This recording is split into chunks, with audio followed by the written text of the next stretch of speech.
Hey friends, this is Amisa Kesri and today we are gonna discuss a poem, The Mirror.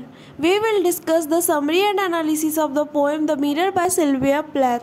Sylvia Plath wrote Mirror in 1961 shortly after having given birth to her first child.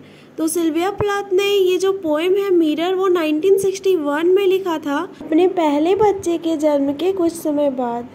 In this poem, a mirror describes its existence and its owner who grows older as the mirror watches. इस poem में mirror खुद के existence को और अपने honour को describe करता है जो मिरर के सामने ओल्डर होती जा रही है. The mirror first describes itself as silver and exact. It forms no judgment or assumption about anything and instead simply takes in whatever stands in front of it exactly the way it is. It simply takes in what it sees and reflects that image back without any alteration. The mirror isn't cruel or harsh but simply honest and truthful. It considers itself a four-cornered eye of a god. For most of the time, the mirror focuses on the pink speckled wall that stands across from it. It has looked at that wall for so long that it describes the wall as part of my heart. तो ये जो mirror है वो सबसे पहले खुद को silver और एग्जैक्ट डिस्क्राइब करती है क्योंकि ये किसी तरह की जजमेंट या एजम्पशन नहीं बनाती किसी भी चीज़ के बारे में और ये सिंपली जो भी जैसा भी दिखता है उसे वैसे ही ले लेती है और वैसा ही रिफ्लेक्ट कर देती है बिना कोई अल्ट्रेशन किए उसमें बिना कोई बदलाव किए.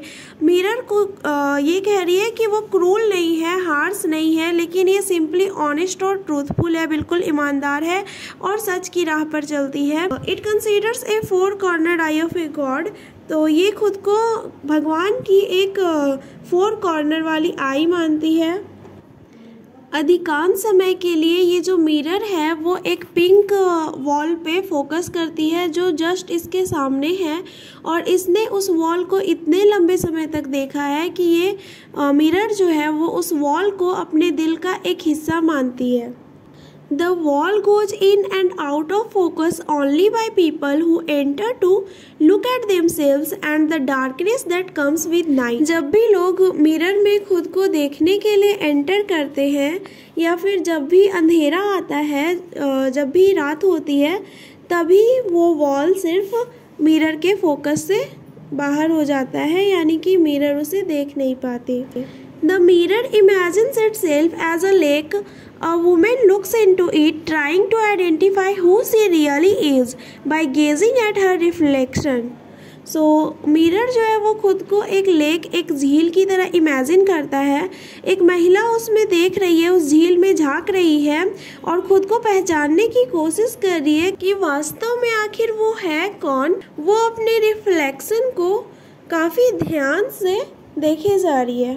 Sometimes the women prefers to look at herself in candlelight or moonlight, but these are liars because they mask her true appearance. Only the mirror existing there as lake gives her a faithful representation of herself.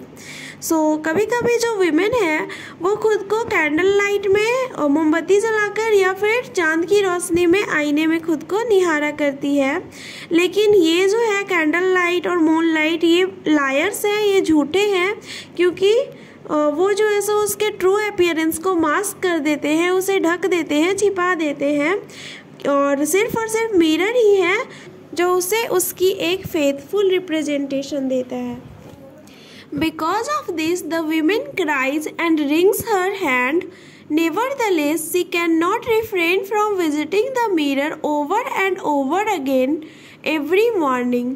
इस कारण से, क्योंकि जो mirror है वो सच्चाई दिखाता है, तो इस कारण से वो जो महिला है वो अपने ढलती हुई उम्र को देखकर, अपनी ब्यूटी को जाते हुए देखकर रोती है, लेकिन फिर भी वो हर सुबह खुद को मिरर के पास आने से रोक नहीं पाती है.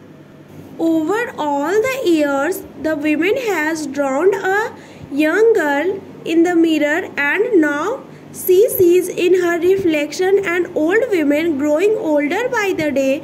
This old woman rises towards her out of the mirror like a terrible fish. Meaning है कि इतने सालों में उस विमेन ने एक यंग गर्ल को उस मिरर में खो दिया है। मीन्स उस विमेन ने अपने यूथ को खो दिया है। अब वो अपने रिफ्लेक्शन को देखती है जो कि एक ओल्ड विमेन की रिफ्लेक्शन है जो दिन ब दिन और भी बूढ़ी होती जा रही है।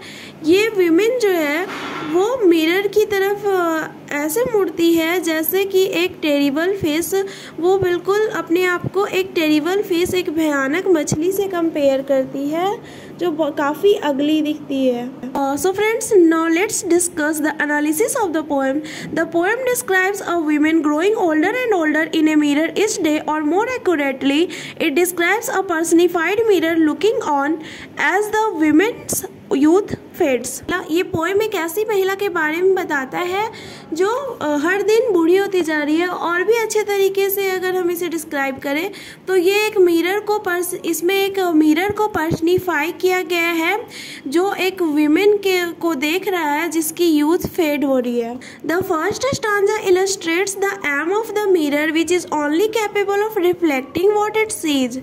तो फर्स्ट स्टांजा ये बताता है फर्स्ट स्टांजा मिरर के एम को, उसके लक्ष्य को बताता है कि ये जो मिरर है वो सिर्फ जो भी ये देखता है उसे एग्जैक्टली रिफ्लेक्ट करने में कैपेबल है। The mirror describes itself like a god. The mirror sees things exactly as they are.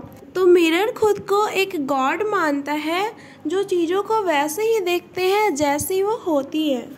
In this poem the narrator is a wall mirror. इस पोएम में जो नरेटर है वो एक वॉल मिरर है। The mirror is personified, that is it is enriched with human traits. Mirror को पर्सनिफाई किया गया है जिसका मतलब ये है कि इसमें इंसानी गुण डाले गए हैं। It does not offer moral judgement, it is able to observe and understand its owner the women as she fights with the reality of ageing. तो ये जो मिरर है वो कोई जजमेंट पास नहीं करता बल्कि ये ऑब्जर्व कर रहा है और समझ रहा है अपनी ऑनर को, उस महिला को जो अपने एजिंग के रियलिटी से फाइट कर रही है, जिसकी यूथ फेड हो रही है और वो इस रियलिटी को एक्सेप्ट नहीं कर पा रही, उससे वो फाइट कर रही है। In this poem, the speaker is a mirror and the subjects are time and appearance. तो इस पोएम में स्पीकर एक मिरर है और इसके सब्जेक्ट, इसके जो विषय वस्तु है वो है टाइम और अपीयरेंस, कि समय के साथ हमारी अपीयरेंस भी चेंज हो जाती है। The women struggles with the loss of her beauty admitting each day that she is growing older. यहाँ जो वीमेन है वो अपनी खोती हुई ब्यूटी, अपनी ब्यूटी के लॉस से स्ट्रगल कर रही है, संघर्ष कर रही है, और हर दिन ये इस बात को वो एडमिट कर रही है कि अब वो बूढ़ी होती जा रही है।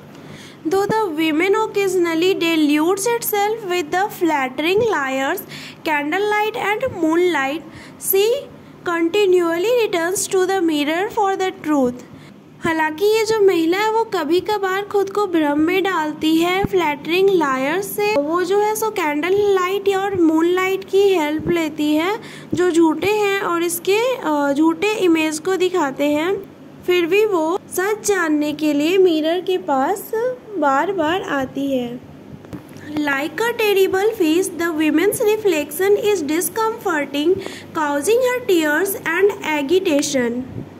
तो एक टेरिबल फेस की तरह, एक भयानक सी मछली की तरह विमेन की जो रिफ्लेक्शन है वो डिस्कम्फर्टिंग है और इसके कारण उसे रोना आ रहा है और उसे चिड़चिड़ापन भी हो रहा है। The ageing process has made her unrecognisable, her changing face feels shocking and unreal and yet the mirror insist that it is ended real. तो जो एजिंग का जो प्रोसेस है, यूथ के फेड होने का जो प्रोसेस है, उसने उसे बिल्कुल अनरिकॉग्नाइजेबल कर दिया है। वो बिल्कुल भी पहचान में नहीं आ रही है और उसका बदला हुआ फेस बिल्कुल शॉकिंग और अनरियल लगता है। और फिर भी मिरर इस बात पे जोर देता है कि यही सच्चाई है। This conflict between how she feels inside and the harsh reality of mirror highlights the horror and difficulty of facing aging. तो ये जो कॉन्फ्लिक्ट चल रहा है, ये जो संघर्ष चल रहा है कि वो अंदर से कैसा फील कर रही है, और जो हार्श रियलिटी जो मिरर दिखा रही है ये हाईलाइट करती है, ये सब बातें हाईलाइट करती हैं उस डर को। और ढलती उम्र को फेस करना कितना डिफ़िकल्ट होता है, कितना मुश्किल होता है, इस बात को हाईलाइट किया जा रहा है। The woman is hoping to find in mirror what she really is from inside. She wants true sense of self-understanding. The poem implies that some things cannot be found in mirror, no matter how carefully she gazes or looks. तो women जो है खुद को समझना चाह रही है, वो इस मिरर में खुद को अंदर से ढूंढ रही है कि वो अंदर से कैसी है, उनका व्यक्तित्व कैसा है।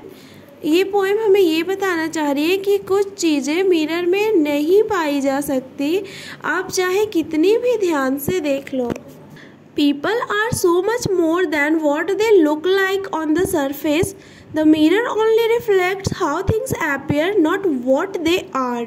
तो लोग जैसे दिखते हैं उनमें उससे कई ज़्यादा काबिलियत होती है, और मिरर सिर्फ और सिर्फ वो जैसे एपियर हो रहे हैं, उनका सरफेस का एपियरिंग जैसा है वही रिफ्लेक्ट कर सकता है। वो वास्तव में कैसे हैं इस बात को मिरर रिफ्लेक्ट नहीं कर सकता। The mirror is not cruel, only truthful. This speaks the fact that although people might not like what they see reflected in the mirror, this isn't because mirror is trying to hurt them. After all, it is silver and exact. It feels compelled to reflect what stands in front of it. तो mirror cruel नहीं है, वो क्रूर नहीं है, ये सिर्फ और सिर्फ सच्चा है जो सच्चाई बताता है। तो मिरर इस फैक्ट को बताता है कि भले ही लोगों को पसंद ना आए जो भी मिरर रिफ्लेक्ट करता है, और इसका मतलब ये नहीं है कि मिरर उन्हें हर्ट करना चाहता है। मिरर जो है वो सिल्वर है और एग्जैक्ट है, इसकी नेचर ही है, जो ये देखता है उसे इसको रिफ्लेक्ट करना होता है। तो ये कंपेल्ड है, मजबूर है कि जो भी इसके सामने खड़ी होती है उसको एज इट इज़ इसे रिफ्लेक्ट करना होता है।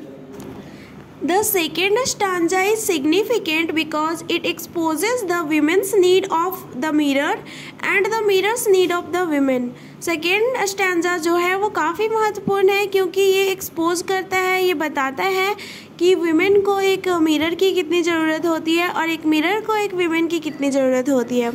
When the mirror has nothing but the wall to stare at, the world is truthful, factual and exact.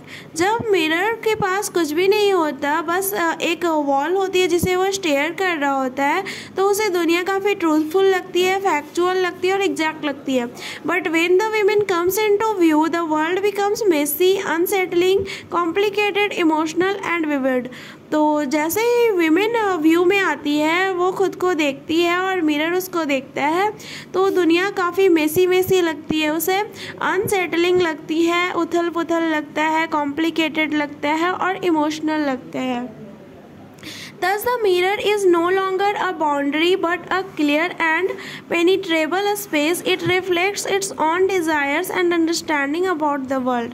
तो इस प्रकार से जो मिरर है वो कोई बाउंड्री नहीं है, ये एक पेनिट्रेबल स्पेस है और ये रिफ्लेक्ट करता है खुद के डिज़ायर्स को और दुनिया के बारे में अपनी समझ को। Overall mirror is a melancholy and even bitter poem that exemplifies the tensions between inner and outer से। तो मिरर एक मेलैंकली पोएम है, एक दुख वाली कविता है और इवन उससे भी कड़वी कविता है जो खुद के अंदर और बाहर के बीच के टेंशंस को एग्जाम्पलीफाई करती है, as well as indicates the abnormal mysterious feminine problem of aging and losing one's beauty. So friends, I hope you liked this video, and if you like this video, please do like, comment, share and subscribe my channel. Thank you for watching. Bye bye.